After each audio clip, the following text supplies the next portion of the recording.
My parents say that hard work never goes waste. My teachers say that my handwriting is illegible. All doctors say that we are what we eat. My friends say that I invest in wrong places. My children say that I never take them out. My colleagues say that I deliberately avoid parties. My neighbors say that I don't interact with them at all. All filmmakers say that theirs is a different film. All politicians say that they want to serve the country. All cab drivers say that they are paid less than what they deserve. Scientists say that there is no medicine for virus. Children say that schools are boring places. Commuters say that traffic jams are the major source of their mental stress. I often say that reading an English newspaper is very much necessary to improve our English. I always say that we can learn English more from print and electronic media than from a grammar book. In these sentences, we use the verb say followed by that clause.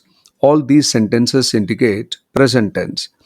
We use such sentences when we talk about permanent or regular or routine talk, where the subject often or always or frequently says something on regular basis. We form the sentences in this way. We begin the sentence with plural subject followed by the verb say, and then we keep the connecting word that followed by any sentence in present tense. This sentence pattern has many other models. In our coming videos, we'll be learning more about them. Thank you. To know more about such sentences, please join my Fly High, a complete online spoken English foundation course for beginners. Thank you.